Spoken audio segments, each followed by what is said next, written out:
পয়সা দালান কোটা যাহা করেছি সব কিছু ফেলাইয়া যাচ্ছি একাই চলেছি রে আমি সব কিছু ফেলাইয়া যাচ্ছি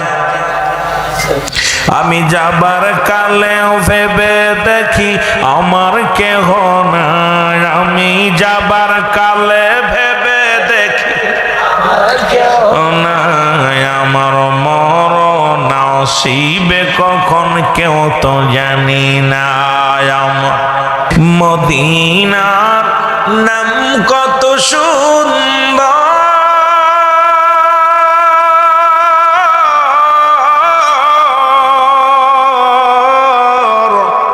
মদিনা কেরেছে অন্তর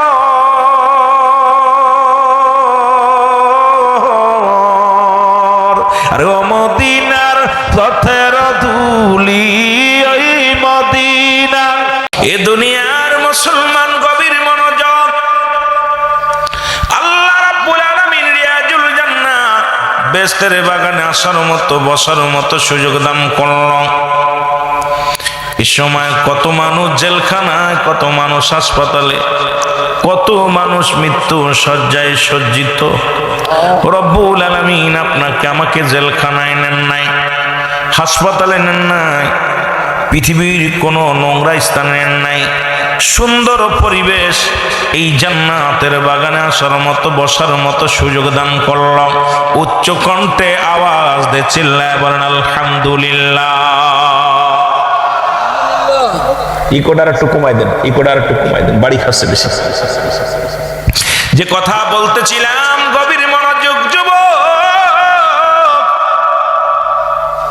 পৃথিবীর মধ্যে আসার একটা সিরিয়াল আছে যার কোনো সিরিয়াল নাই দেখা যায় বাবা জিন্দা সন্তান দুনিয়ার মধ্যে নেই সন্তান জিন্দা বাবা দুনিয়ার মধ্যে নাই দাদা জিন্দা নাতি দুনিয়ার মধ্যে নেই আজকের নিউজ বাবা কত আশা করে মক্কা মদিনা জিয়ারতের উদ্দেশ্যে রওনা হয়ে গেছিল মুসলমান জিদ্দা থেকে মদিনা শরীফ জিয়ারত করতে ফ্যামিলির 18 জন ব্যক্তি একত্রিত হইয়া রাসূলুল্লাহ রওজা জিয়ারত করার জন্য গিয়েছিলেন সড়ক দুর্ঘটনায় 3 পুরুষ দুনিয়া থেকে বিদায় হয়ে গেছে এই 18 জনের একজনও বেঁচে নাই তার মানে মালাকুল মউত মদিনায় যে হাজির হয়ে গেছে জোরে বলেন ঠিক কিনা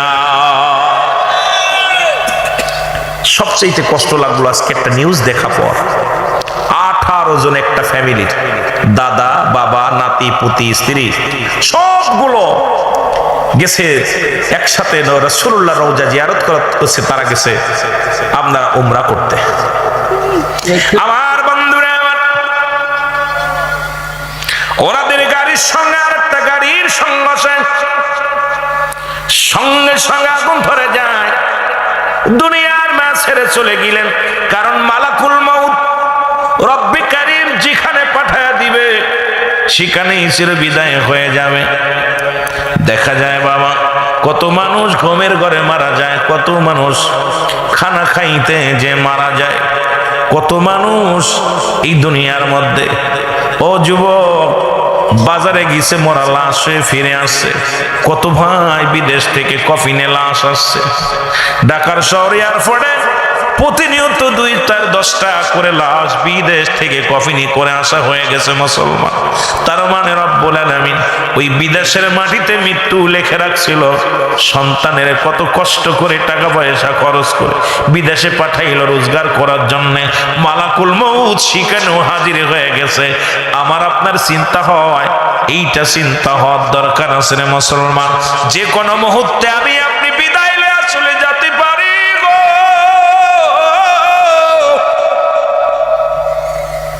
পৃথিবীর মধ্যে আসার একটা সিরিয়াল আছে যার কোনো সিরিয়াল নাই ও যুবক আগামী দিন সূর্যোদয় হবে আগামী দিন আমরা সকালে ফজরের নামাজ পড়তে পারবো সূর্য দেখতে পারবো এমন কোন গ্যারান্টি এখানে দেওয়া সম্ভব নয় জোরে বলেন ঠিক কি না পারবেন না দিতে পারবে? আগামী দিন সূর্য উদয় হবে, কার কার নসিবে আছে বলতে পারেন? কেউ বলতে পারি না। যুবক বাবারা আমার, এই তো আপনার আমার জীবন। কারণ পরবর্তী সময় আপনার জন্য কি নিয়ামত বয়ে আনতেছে আপনি নিজেও জানেন না। আপনার জন্য কি নিয়ামত বয়ে আনতেছে আমি আপনি কেউ জানি না।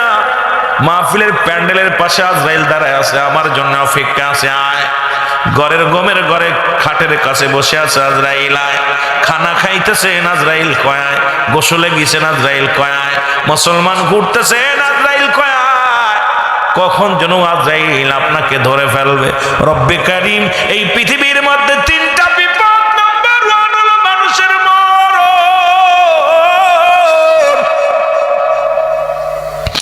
নাম্বার 2 হলো কবর, নাম্বার 3 হলো কিয়ামতের ময়দান। ওরে বাবারা আমার, আজকে সকল মুর্দা গানের জন্য মাহফিল হয়। এই 2 নাম্বার বিপদ হলো আপনার আমার কবর। এই কবরে যেতে হবে, এর মধ্যে কোনো সন্দেহ নাই। জোরে জোরে চিল্লায় বলেন ঠিক কিনা? কিসের এত বাড়াবাড়ি করো, কিসের এত মস্তানি করো? পৃথিবীর মধ্যে প্রথম কাপড় লাগাইছো, প্রথম কাপড় পরেছো অন্যের হাতে, ঠিক কিনা? কার হাতে? অন্যের হাতে। আবার পৃথিবীর শেষ ভাগে যখন বিদায় নিয়ে যাওয়া, শেষ কাপড় পরাইবে অন্যের হাতে। প্রথম পরেছো তুমি লজ্জাস্থান ঢাকছো, অন্য মানুষে ঢেকেছে। আবার শেষ বিদায়ের সময় তোমার লজ্জাস্থান ঢেকে দিবে পর মানুষে। এই তো তোমার জিন্দেগি, এই তো তোমার জীবন। তবে কেন আমার আমার কয়ে দুনিয়া কাটাইলা? তবে কেন আমার আমার বলে জিন্দেগি কাটাইলা? এই জিন্দেগির মায়া ত্যাগ করো, দুনিয়া দুনিয়ার লোভ ছেড়ে দাও, কারণ রব্বে কারিমের পাগল হয়ে যাও। জোরে জোরে চিল্লায় বলেন ঠিক কিনা? একটা মানুষ যদি সে চিন্তা করে যে আমি প্রথম কাপড় পরেছি অন্যের সাহায্যে, আবার শেষ বিদায়ের কাপড় পরব অন্যের সাহায্যে, এই মানুষটা কোনোদিন কাউকে মিথ্যা মামলা দিতে পারে না। এই মানুষটা কোনোদিন কারোর সঙ্গে জিনা ব্যভিচার করতে পারে না। এই মানুষটা দুনিয়ায় নামাজ কাজা করতে পারে না। এই মানুষটা অন্যায় জগতে পা দিতে পারে না। এই মানুষটা সদা সর্বদাই রব্বে কারীমের গোলাম হয়ে যায়। কারণ আমার বলতে কিচ্ছু নাই, সবই তো তোমার। জোরে বলেন ঠিক কিনা? সেই মানুষগুলোর ভিতরে কেন যেন একটা কেমন হয়ে গেছে মানুষ। এখন ওয়াজ নসিহত দিয়েও দিন অবস্থা পরিবর্তন আনতে পারছি না। সমাজ সম্ভব না। মানুষের দিলের ভিতরে ভয় নাই। কবরে শুয়াইতেছে, শুয়াইয়া কবরের ভিতরে গত কয়েকদিন আগে দেখলাম একটা কবর খুঁজতেছে, কবরের পাশে গান জুড়ে দিয়া, জারি গান দিয়া জুড়ে দিয়া কবর খুঁজতেছে। কথা বুঝছেন না? হায় হায়, কি অবস্থা! যে কবর দেখলে মানুষের কান্না আসে। এখানে কেমনে থাকবো? কেমনে থাকতে হবে? আমার বন্ধুগণ, আমার গভীর মনোযোগ, যে কথাগুলো বলে দিলের কান্না লাগা শোনো। মানুষের প্রথম বিপদ হলো মানুষের কবর, মরণ। এই মরণের কথা বলতে যাইয়া আল্লামা মুফতি আমজাদ আলী সাহেব একটা কিতাব লিখলেন। কিতাবের নাম্বার শুনিয়া, এই কিতাবের মধ্যে লিখতে যাওনি বললেন, দুনিয়ার মানুষ শোনো,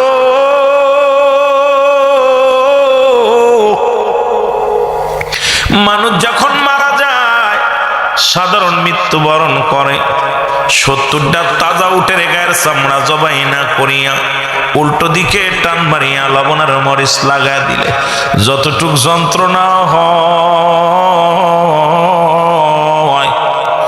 এর চাইতে 70 গুণ যন্ত্রণা হলো একটা সাধারণ মৃত্যু। এখন আমরা যারা মরণকালে পায়খানা করে দিই রে, আমরা যারা মরণের সময় প্রসাব করে দিই, আমরা যারা মরণের সময়, ও যুবক, কত মানুষ মরণের সময় চোখ দুটি বড় বড় হয়ে যায়, কত মানুষের মরণের সময় জিহ্বা বাইর হয়ে যায়, তাদের মরণটা কত কঠিন হয়। হায় রে জীবন, হায় রে জীবন। সাধারণ মৃত্যু সেটা হলো 70টা তাজা উটের গায়ের চামড়া জবাই না করে উল্টো দিকে টান দিয়া সিরা লবণ মরিচ লাগাই দিলে যতটুকু যন্ত্রণা হয় এর চাইতে 70 গুণ যন্ত্রণা হলো একটা সাধারণ মৃত্যু। এই মৃত্যু তাহলে যাদের মরণের সময় পায়খানা প্রস্রাব করে ফেলে, আহা, মুমিনের মৃত্যু হয় আটা গুলাইয়া খামির বানায়, এর ভিতর যদি একটা চুল পড়ে এই চুলটা টান দিয়ে বাইর করলে যেমন অনায়াসে বাইর হয়ে যায়, ইমানদারের মৃত্যুটা ঠিক তেমনি হয়। ইমানদারের মৃত্যুটা এত আসানে হয়, যেমন মায়ের কোলে দুধ খাইতে খাইতে ঘুমায় যান, একটা পিপিলিকায় কামড় দিবে, এরকম ইমানদারের মৃত্যু সবচেয়ে এমন আসানে হয়। সর্বপ্রথম তাকা উপর দিকে, আল্লাহ, উপর দিকে আল্লাহু আকবার। কারণ ইমানদারের সঙ্গে আজরাইলের ব্যবহার, আজরাইল অনুমতি ছাড়া ইমানদারের রূহ কবজ করতে পারে না। মারহাবা বলেন না? আর একটু জোরে বলেন। এইবার আল্লাহ রাব্বুল আলামিন নাম দেখবেন, ডান দিক থেকে কালেমা পড়বে লা ইলাহা ইল্লাল্লাহু মুহাম্মাদুর রাসূলুল্লাহ সাল্লাল্লাহু আলাইহি ওয়াসাল্লাম। জোরে বলেন না? মারহাবা। আমার বন্ধুগণ, আমার এই মরণের পেয়ালা পান করতে হবে। আজ পর্যন্ত কত রোগের ওষুধ পাইলাম গো, পৃথিবীর মধ্যে কত রোগের ওষুধ বাইর হলো, কত ডাক্তার, কত ইঞ্জিনিয়ার দুনিয়ার মধ্যে আগমন করলো। আদম নবী থেকে শুরু করে আজ পর্যন্ত কোন ডাক্তার কবিরাজ বাইর হলো না। পৃথিবীর মধ্যে মরণ ঠেকানোর মতো এমন কোন কবিরাজ আসে নাই, মরণ ঠেকানোর মতো এমন কোন দার্শনিক আসে নাই, মরণ ঠেকানোর জন্য এমন কোন ডাক্তার আসে নাই, মরণ ঠেকানোর জন্য এমন কোন ওষুধ বাইর হয় নাই। তার মানে মরণের পেয়ালা পান করতে হবে, এর মধ্যে কোনো সন্দেহ নাই। আমার মরণ শিবে কখন কেউ তো জানি না, আমার আরো জোরে বলেন, আমার মরণ শিবে কখন কেউ তো জানি। এ আমি চলে যাব, আমায় তোমরা ভুইলা যাইও না, আমি চলে যাব, আমায় তোমরা না, আমার মরণ শিবে কখন কেউ তো জানি না, আমার টাকা পয়সা দালান কোটা যাহা করেছি সব কিছু ফেলাইয়া যাচ্ছি, একাই চলেছি রে আমি, সব কিছু ফেলাইয়া যাচ্ছি।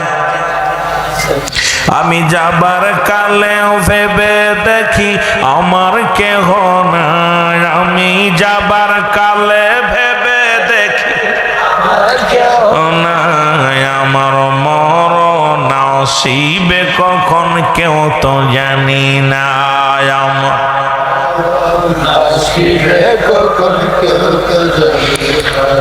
এই দুনিয়া চিরদিনই থাকার জায়গা নয়, অন্ধকার পৃথিবী তোমার আসল ঠিকানা, হায়রে অন্ধকার কবর যে তোমার, ঠিক কিনা?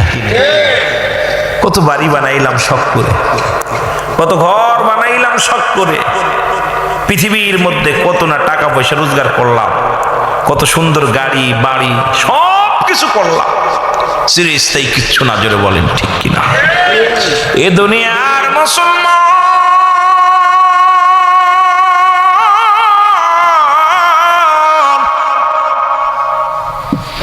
এই দুনিয়ার কিচ্ছু বলতে কিচ্ছু যেদিন থাকবে না গো।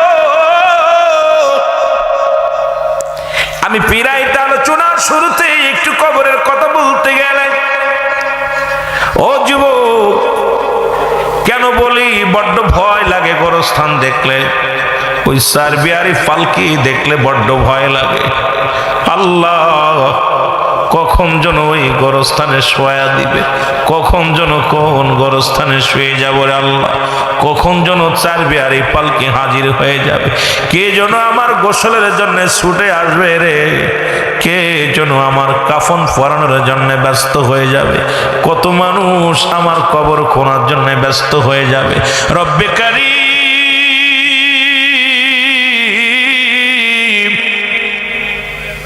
এই দুনিয়ার মায় পুরিয়া দুনিয়ার মহব্বতে ভরিয়া কত অন্যায় করলাম গো, কতই না জুলুম করলাম, কতই না ব্যভিচার করলাম। এ মুসলমান, এই দুনিয়া তো চিরদিন থাকা সম্ভব নয়। আল্লাহ বলেন কুল্লু মান আলাইহা ফান। আল্লাহ কয় বান্দারে শুনে নাও, এই পৃথিবীর মধ্যে যা কিছু আছে সব কিছু আমার আল্লাহ। আল্লাহ কয় বান্দার এই পৃথিবী আমি চূর্ণ বিচ্ছিন্ন করে দিব।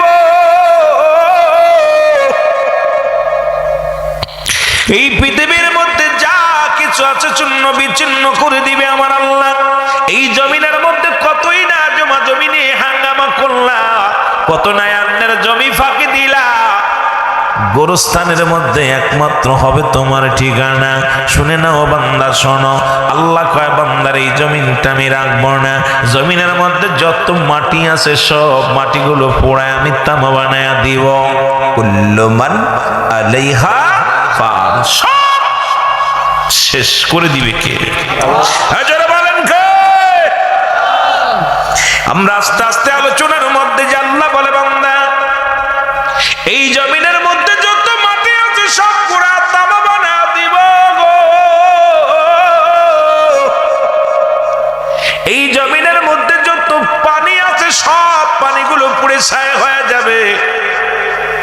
এর কত না বড় বড় কোম্পানি হচ্ছে আপনাদের এলাকায়, কত টাকার বাহাদুরি, কত রং বেরঙের বিল্ডিং এর বাহাদুরি।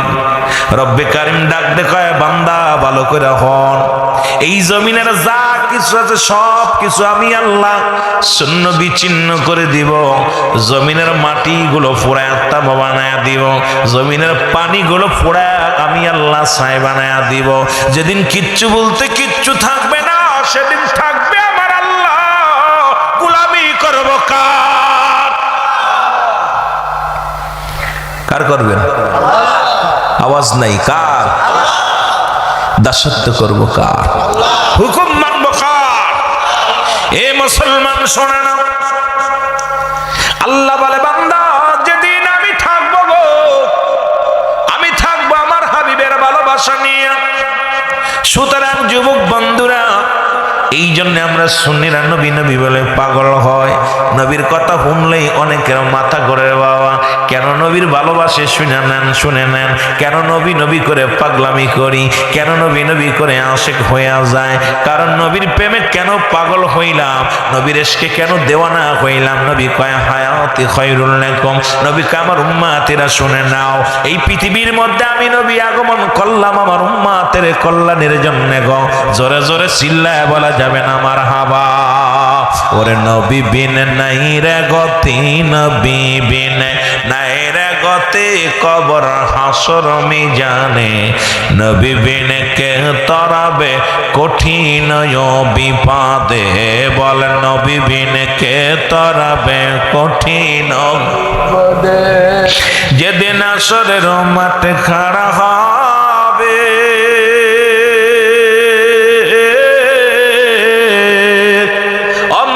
সবাই নাফসি নাফসি শুধুই বলিবে।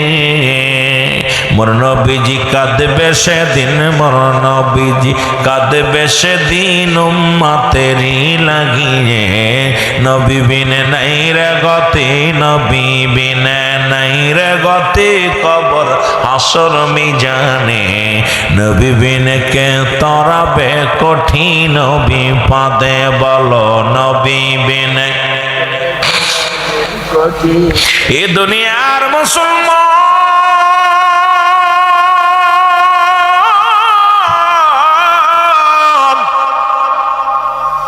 যে কথাগুলো বলি দিলের কান্না লাগা, শোনো গো। আল্লাহ থাকবে নবীর ভালোবাসা নিয়ে, আমরাও থাকতে চাই রাসূলুল্লাহর ভালোবাসা নিয়ে, ঠিক কিনা? আরো জোরে কার ভালোবাসা নিয়ে?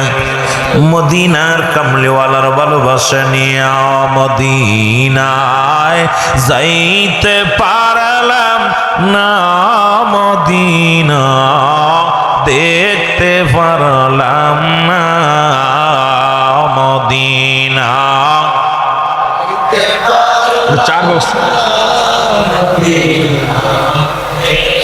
আরো জোরে বলেন মদিনা যাইতে পারলাম না মদিনা আমি অসহায় তাই এত দূরে রই বলো অসহায় তাই এত দূরে রই শুধুই সালাম জানাই বলো দূর থেকে সালাম জানাই মদিনা যাইতে পারলাম না মদিনা মদিনা দেখতে চান কি চান না আওয়াজ দিয়ে বলেন মদিনা যাইতে পারলাম না মদিনা মদিনার নাম কত মধু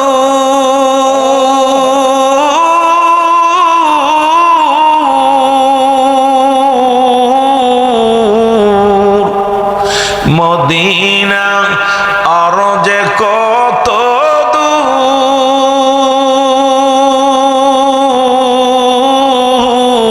দূর আর ওই মদিনার পথের ধুলি ওই মদিনার পথের ধুলি মাখাতে পারলাম না মদিনা যাইতে পারলাম না মদিনা আরো জোরে বলেন মদিনা না মদিনা মদিনার নাম কত সুন্দর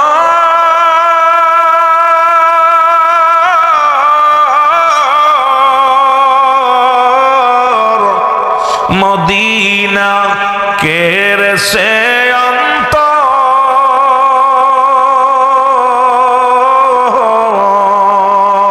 আর ও মদিনার পথের ধুলি ওই মদিনা মাখতে পারলাম না মদিনা না মদিনা যাইতে পারলাম না মদিনা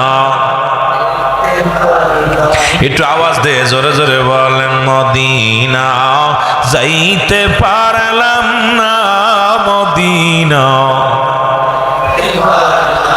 আমি অসহায় তাই এত দূরে রই আমি অসহায় তাই এত দূরে রই শুধুই সালাম জানাই বলো শুধুই সালাম জানাই মদিনা না মদিনা দেখতে পারলাম না মদিনা এই দুনিয়ার মুসলমান আমার কথাগুলো বলতে যা মনে পড়ে গেল